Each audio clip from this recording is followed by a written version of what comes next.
Children today are deeply affected by their relationship with social media. Our children today are growing up in an era that you and I may not have grown up in. I know I certainly didn't grow up addicted to social media. It's a new phenomenon, and we parents don't know how to deal with it because we see our children being devoured by their addiction to social media. And as a therapist, I try to help parents negotiate this relationship in such a way that it doesn't become a cause for conflict, but becomes a portal for deeper connection.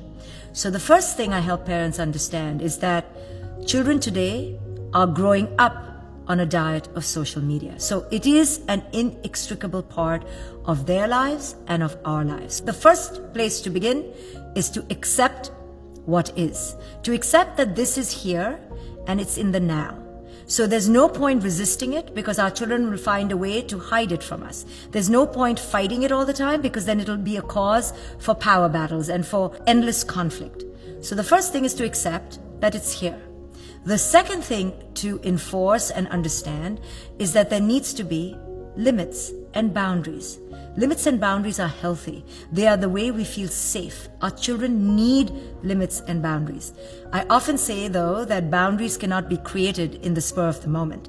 Boundaries need to be lived, need to be embodied. So I help parents discover what are their own boundaries with social media in their own lives. You see, parents always can be a bit hypocritical and say, well, I'm working on my phone and my kid is simply on Instagram.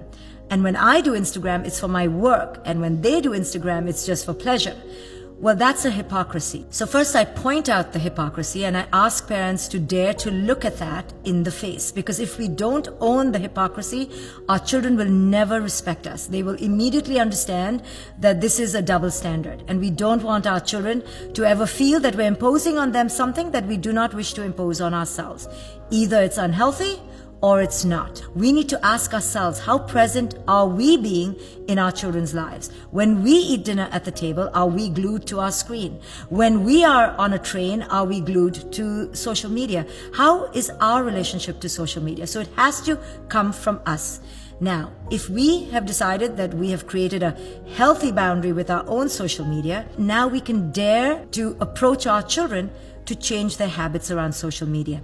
And I always tell parents that in order for children to leave their social media, which is so seductive, so addictive, so enticing, so entertaining, then you are going to have to create that in your relationship with them.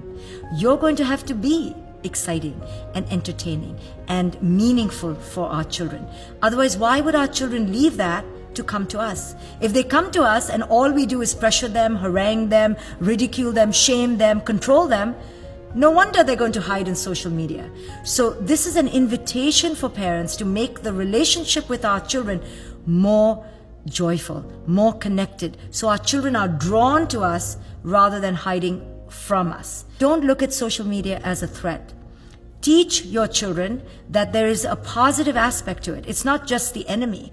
There's a vibrant way that we can use social media that is healthy, not in the way that is codependent. Many of us, including adults, use social media in a codependent way. You know, we post something and we do it because we are enmeshed and addicted to how many likes we get. And then we're glued to our screen.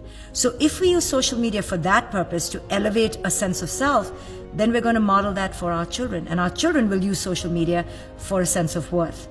But if we show our children that social media can be a valuable avenue and a portal for connection, then we teach them that technology itself is a vibrant, fertile foundation for deep, worldly, global connections. So we have to be aware of how we're modeling our relationship to social media.